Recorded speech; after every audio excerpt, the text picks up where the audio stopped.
Well, I'm passionate about Australia, our values, our culture, and especially the freedoms that have been hard fought and won for our nation. This is an absolutely brilliant country where we generally have freedom of speech, equality, democracy, and freedom of religion. And I believe these values are worth defending. I believe halal certification is in opposition to these values. I believe, as non-Muslims, we should have a choice as to whether or not we want to practice and fund Islamic religious ritual practices with our everyday grocery purchases. As Debbie said, several years ago I attended a seminar on Islam by the Reverend Dr. Mark Jury. He just made a small reference to halal certified foods and how they fund and support the growth of Sharia law and possibly even terrorism. Well, as a wife and a mother of 3 who does the shopping, I thought I could do something. I could take some form of responsibility for what we bring into our household. Well, that led to many months and now years of research and investigation. What I was particularly after was a shopping list that I could take shopping with me to help me avoid those halal certified foods. And after hours of searching the internet that first day, I discovered there was no list. Well, during the following week, I began to ring some companies and ask what I thought were some pretty simple questions like, are your products halal certified? Well, I got anything but a simple answer. In fact, I got answers that were very evasive, secretive, and many times gave me the runaround. I ended up on the phone that week with Mr. Mohammed El Mawali of the Halal Certification Authority of Australia. He thought I was a Muslim, and I didn't correct him during that telephone call, but what he said to me was absolutely astonishing. After lecturing me about the Quran and Hadiths and what I should do as a good Muslim, he said every good Muslim knows not to trust the symbol. He claimed many of the halal companies disregard Sharia law and are only in it to make money, which, interestingly enough, he went on to claim that that's what he was in it for on national television, and primarily is in it to buy his wife's shoes. You may have seen that interview. Well, that got my little justice bell ringing, I can tell you, and I kept pursuing the matter.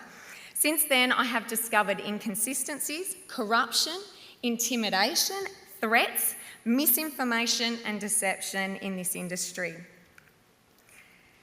I also have discovered that the majority of products and companies that pay these fees refuse to display the information on their labels or even their websites.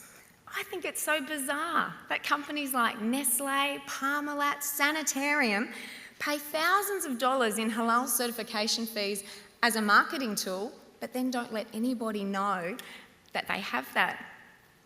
It makes it very difficult for consumers to make informed choices at the point of sale. I have personally contacted over 500 companies to determine their halal certification status. I've published the results on halalchoices.com.au, and we also have a shopping guide that's available down the back. And very shortly we'll have a phone app that you can take shopping with you as well that will have both lists. Now, I want to make it clear that Sharia law goes way beyond food and halal. But the point I really do want to highlight to you is that all halal certification agencies or organisations are operating under Sharia law or a desire for Sharia law to be accepted as a part of our mainstream society. While Sharia law does not require a certificate for any product, in fact, there are stipulations for halal, like there can be no pork, no blood, no alcohol in the products, but a certificate is not required. However, halal does exist because of Sharia law. In the Australian newspaper about 2 years ago, Mr. Iqbal Patel of AFIC at the time said, Australia has had legislation on halal foods since 1983, so we are already dealing with aspects of Sharia for the benefit of this country. That is what he said. But the Quran actually says in Surah 5:5, this day all good foods have been made lawful, and the food of those who are given the scripture is lawful for you, and your food is lawful for them. Surah 6 verse 118 says, "So eat of that meat upon which the name of Allah has been mentioned, if you are believers in his verses." Those who are given the scripture are you and I and all of Israel, and all that needs to be done for a Muslim is to proclaim the name of Allah over it. It does not require a certificate. The key thing we need to remember under Islam is there's no separation of religion and government. There is no freedom for the things we value, such as freedom of religion, freedom of speech, equality, and democracy. You may be aware that there's 3 choices for Muslims when dealing with non-Muslims. In a very simplified version, they can declare all-out violent jihad. There's conversion and there's dhimmitude, which is a head tax, paying money to keep your head. And it's the 3rd choice that we're dealing with here when it comes to halal certification.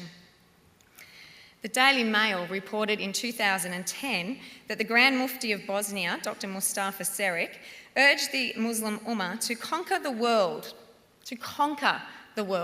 through the halal movement, as halal means pure and hygiene, and the non-Muslim world has no hesitation in accepting it. Well, I, for one, have great hesitation in accepting it. The Muslim Brotherhood encourages the use of institutions and principles that are already in force in the society to destroy the West from within. You may have read this quote or heard it before. The Muslim Brotherhood must understand their work location in America and the West as a kind of grand jihad aimed at eliminating, destroying Western civilization within and sabotaging its miserable house so that Allah's religion is victorious over all other religions. It is the destiny of all Muslims waging jihad that wherever he is until his last breath. The Muslim Brotherhood has a doctrine of war, disinformation and sedition, and the current use of halal is a part of that strategy. I find it sad and disappointing and frustrating, maybe not surprising, that last month's Monash magazine had this report. The halal economy covers much more than just food. The talk at major international fairs, such as the World Halal Forum, which is held in Malaysia, is the centre of the global halal industry. It's already worth an estimated $3 trillion US. And it includes chemicals, healthcare, cosmetics, leather products, and Islamic banking. The latest buzz phrase, according to Monash, is the halal ecosystem.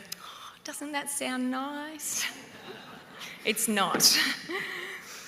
It is shorthand in Malaysia for the country's mission to establish itself as the halal hub for Asia and ultimately the world. The Malaysian Ministry of International Trade and Industry has selected the halal industry as a key engine of growth, with its contribution to the national gross domestic product expected to increase from its current rate of 2% to 5.8% by 2020. That's a lot of dollars. The Monash magazine went on to report that the ingenuity of the Monash research is evident from a project at the university's Neurobusiness Behavioural Lab, where Muslim and non-Muslim consumer attitudes to halal labelling are being studied.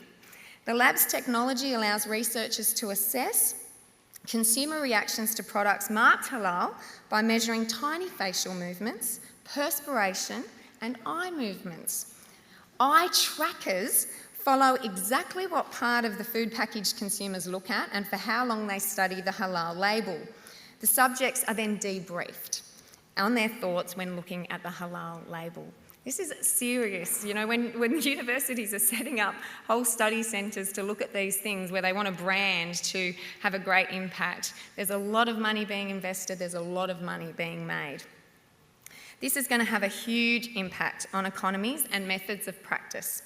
In Australia, as this is adopted, it will affect primary producers, manufacturers, investors and retailers in ways that we cannot even begin to comprehend.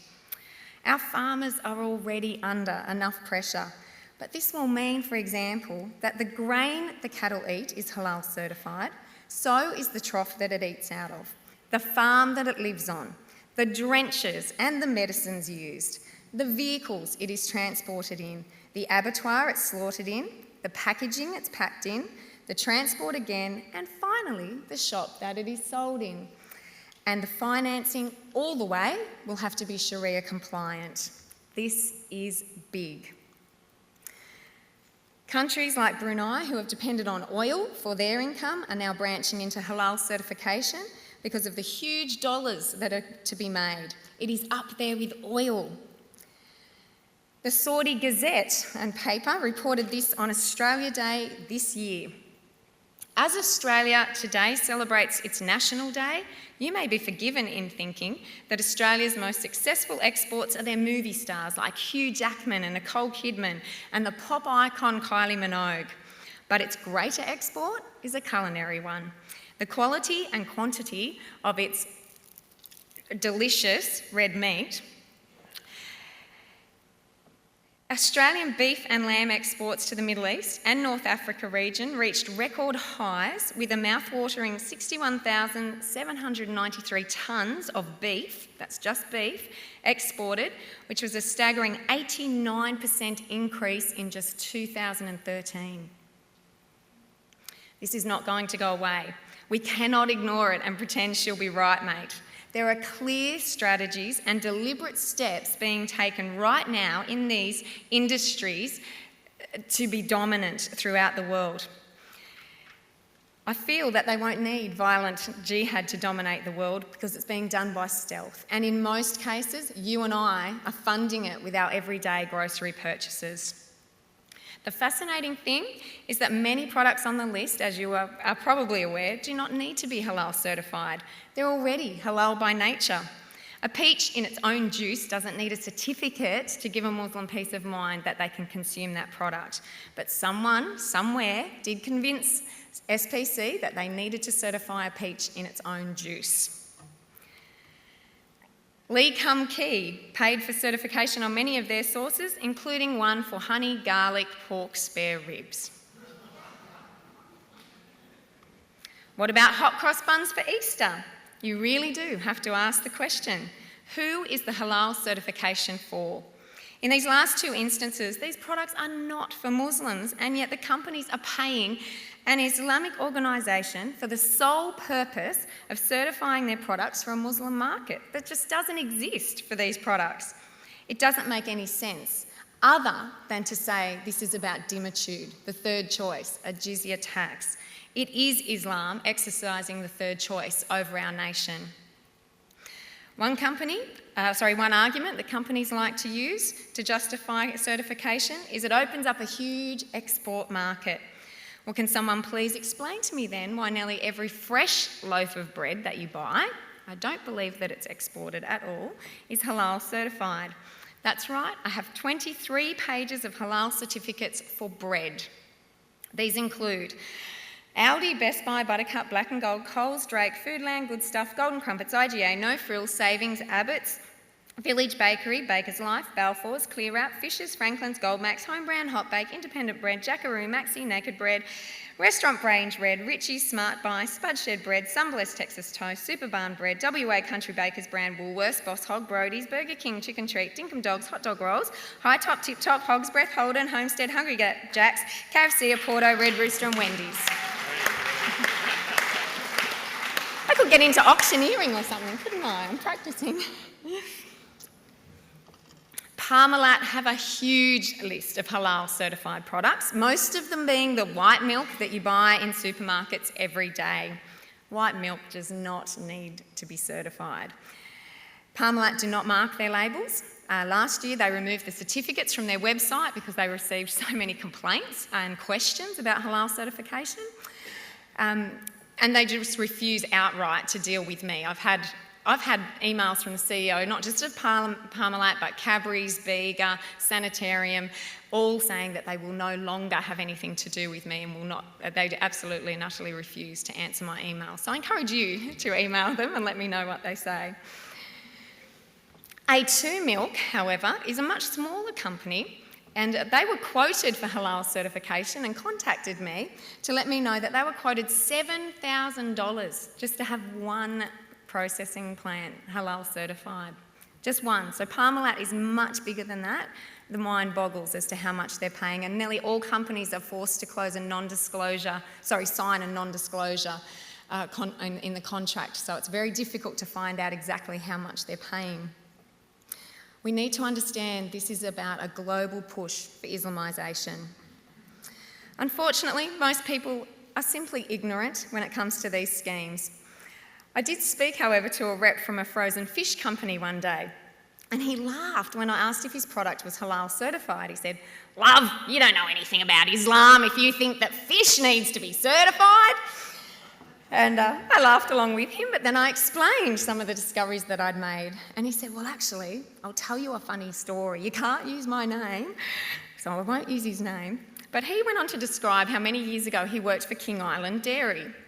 And he said that early on the company asked him to look into this halal certification that had started in the 80s.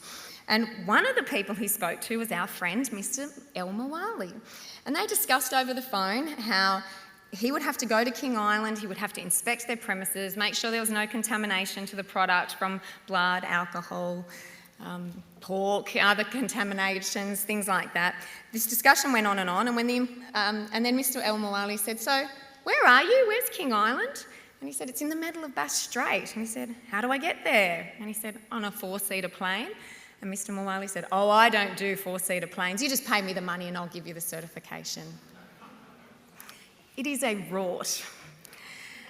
You may remember the story of the chicken supplier in Western Australia who spoke to me about how he lost $120,000 a year over 3 years because he was not halal certified. The chickens were ritually slaughtered and considered halal. They paid the certification at that place. He would then pick them up in his van and take them to the takeaway outlets. Here it comes. And the takeaway outlets also became halal certified. The Imam paid him a visit and said, "I need you to pay certification on your van." And he said, "Why? What are you going to do? What do I have to change? What makes it halal or not halal?" And the Imam said, "Well, the certificate." I won't say what he said because I don't use that sort of language, but told the Imam where to go, basically, and then hence lost the money. So after 3 years, he went back to that Imam, very angry, and said, "I've lost so much business, I'm close to retirement, I'll pay the stupid fee." And the Imam apparently sat back, crossed his arms with a smirk on his face and said, "You can pay the fee, it's gone up. You can pay for the last 3 years you weren't certified, and I'm going to fine you." This poor man said he almost reached across the table to strangle him, but didn't do that. And he refuses to go to the police because he's so afraid of what the consequences might be.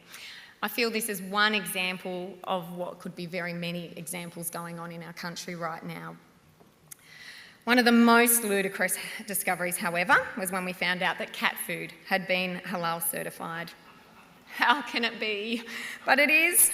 Purina Fancy Feast cat food is now on the list.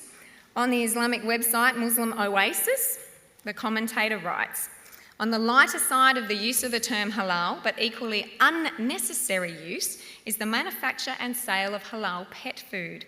Given that animals are not governed by the ruling of halal and haram with respect to their actions or their food, you have to wonder how far can the use of the term halal actually go? Does my cat care if his meat has been slaughtered in a halal manner? No, he doesn't, let me tell you. He only cares if it tastes good, and if it doesn't, he will go and catch his own.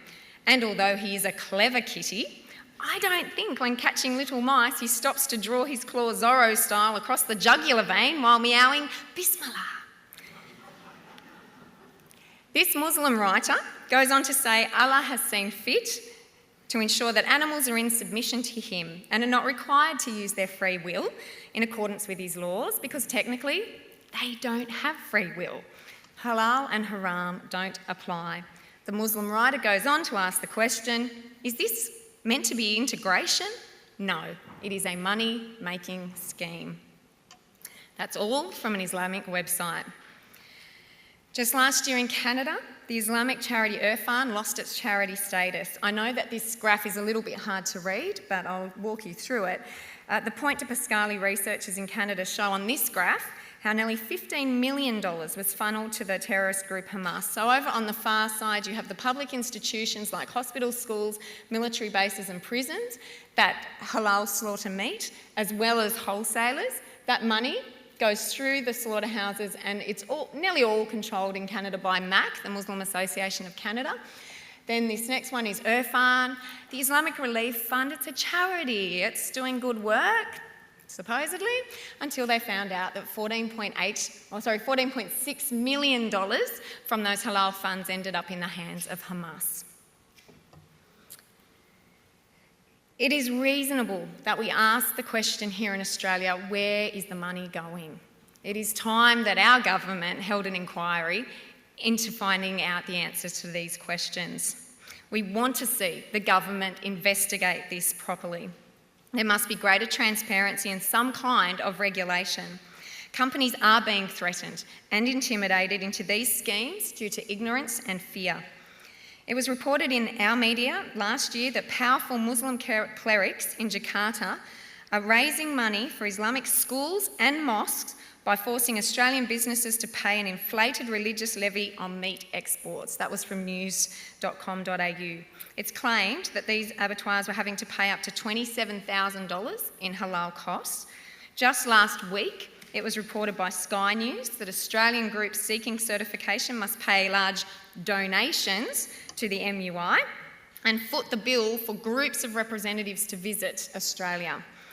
One of those donations was $10,000, apparently just to stop the MUI revoking the licence of the Australian Halal Food Services.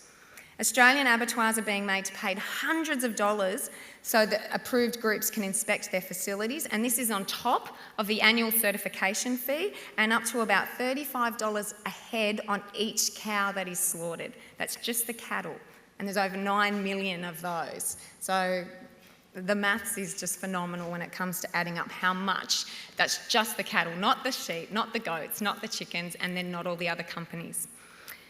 The Director of Meat Processors, JBS Australia, John Berry, told the magazine the high cost of halal certification was limiting businesses and concerning meat exporters who deal with Indonesia. This is massive. My time's getting short, so I'll mention, as you know, probably Qantas observes Sharia law. They're observant by not serving pork or alcohol products on menu items to and from Dubai or Jakarta. The Mayor of the Gold Coast wants his region to be halal friendly, especially at Ramadan. He is suggesting that restaurants shouldn't serve pork or alcohol and should stay open all night so that Muslims can feast during the fast. Cooper's Beer in South Australia pay to have their malt products halal certified. By guess who? The man who likes to buy his wife's shoes. This is an issue for all Australians, and as stated by Muslims and non-Muslims alike, Sharia is already creeping into our nation. It is our choice to determine how far we're going to allow it to creep. Our greatest enemy in these things is not Islam. It's not halal certification. It's not politicians or multinational companies. Our greatest enemy is apathy. Apathy is the glove into which evil slips its hand. If we do nothing, we will be overtaken in this issue. And if we hold on to the attitude, she'll be right, mate, I can tell you she probably won't be right, mate. We will discover that it's not somebody else's problem, but it has become our own problem. We're going to hear from amazing speakers today who have lived in countries where this issue affects them personally. For us, it's still to a great degree out there. I want to keep it out there, and I'm assuming that you do as well. We do live in a free and tolerant society overall at the moment. Australia is a great nation, and I believe it is necessary for us to have this discussion and the ones that we're going to have all day. And I want to encourage you, do not be shouted down. You are not a racist or a bigot because you have concerns about fundamental Islam or halal certification. I want to encourage you to talk and to share and discuss this important issue with your family and friends, because I believe together we can make a difference and ensure that all Australians have a choice when it comes to halal certification. Thank you.